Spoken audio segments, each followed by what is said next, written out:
or a bank that you took out a loan. Okay, what about your home if your home is taken away from you? That's so sad. If your home has been foreclosed on, it's almost impossible to get it back. Okay. Within 15 days of the foreclosure date, you can still do what's called exceptions with the court and just offer an explanation and see if the judge will be willing to not ratify the foreclosure and offer you another opportunity to negotiate with your lender or the attorney that's representing your lender. Outside of that, it's still never good to walk away from the property. You might want to still do a Chapter 7 and just get a discharge on the debt so that the lender won't come back at you. So they'll eradicate it if you take a Chapter 7? Okay. So if you go through bankruptcy and you lose, do you ever get credit again after that? You can. You can absolutely reestablish your credit very easily. To the contrary of what people believe, you can establish your credit pretty soon because creditors will now target you because you have no debt. Oh, so it's good to it's good to lose everything. You got a clean slate. You can start all over. Okay, okay. But we were talking about repossession. Now, if you lose, let's just say you owe your payments on your home. Okay, you got a lot of credit card debt, and I come to you and I tell you, look, I owe this, and this. You know, I want to file bankruptcy. Can I keep my house? Okay. Can I keep my house? That would be the my first choice to ask you. The answer is it depends. It depends. Right. Okay. So I would say, Ms. Brownwell, how far are you behind on the mortgage? Oh, a couple months. Okay, a Let's say couple 2 months. months. And so if you're only a couple months behind on the mortgage, if you still have a job that you're getting, you know, a decent monthly income, so that if the normal mortgage payment was, when it's current, let's say $2,300, and you're making $4,600 for the month, you still have the ability to pay. Right. So I would say, Ms. Brown, you know, I think a Chapter 13 would be appropriate because I would be able to, you know, put you in a Chapter 13. What is a we Chapter would 13? come up with, it's one chapter under in the bankruptcy code. Okay. Chapter 13 was primarily created to stop foreclosures and keep homeowners in their home. So with filing a 13, you would be able to pay the arrearage on your property in portions. So over 36 months or over 60 months, you would be able to make up that 3 to 4 months mortgage payments that you're behind. Okay. After we file, you would then be technically current, and so you would make your mortgage payments, and then I would have you in the Chapter 13 repayment plan to repay the arrearage on your mortgage. Like maybe every month when you make your house payment, you could give an extra few dollars along the way. It goes maybe an extra $100. Yeah. Right, to the trustee. Okay. Okay. And then the trustee would pay the mortgage company the arrearage in monthly portions, plus, you know, any other debt you might have. Right. We would calculate it all together. What's some good advice you could give young people out there that would tell them not to be so greedy? Don't get all the credit cards, don't get the cars, don't get the fancy houses, because you're going to just lose them. And then when you I think when you screw up your credit, you've made a bad judgment. Right. A bad judgment. I would tell them to use their discretion. It's always good to have 1 or 2 credit cards, just for emergencies. Some things you need a credit card to purchase or to put on hold if, you know, let's say you're renting a car or something like that.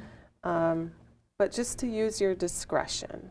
But you know, I know of a couple of people, not to interrupt you, who are using credit cards to make their mortgage payments.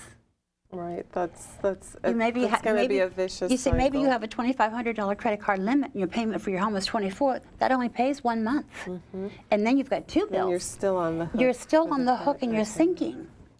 So, at 24% or whatever crazy percentage. Yeah. It's going to be. So it's a discretion factor. Use your discretion when you're young. Start to save some money.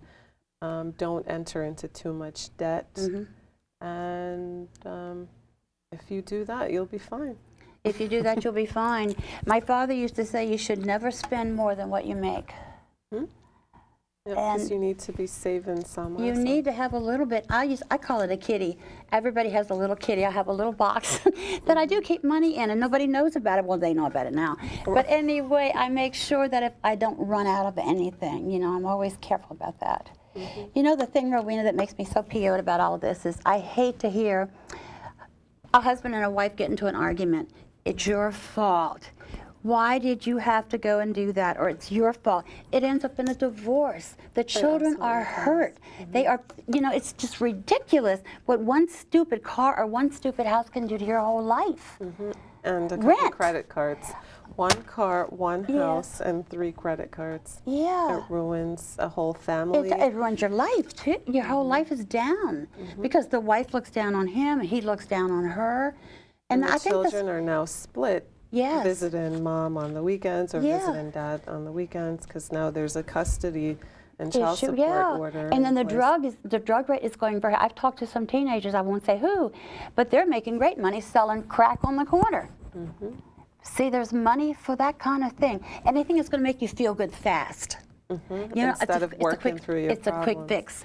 But before you get into something like this, my God, you ought to sit down and really think. I mean, I just didn't get these credit cards one day and run them all up in 2 days. No. This is over 25 years of my life. And have them confiscated, that's like having a knife stuck in my back, because that hurt me, because my credit is #1 to me. I make It's sure. unfair to people who really try and live up to their obligations. Yeah, I do. It really is. Yeah, I never buy anything that I don't think I can afford. And if I can afford it, I still think about it. Right. Do I really need this? Do I really need it? I think I told you before, I'll go into a store, and if I see something I really like, I'll go back the second time. If it's still there, I go back the third time. And the third time, if it's there, I'll say, well, I think I can make this. But I use, you know, dot my I's and cross my T's to make sure I have the money to make that purchase when it comes on the credit card, because I want to pay it off in 30 days. Right. Right.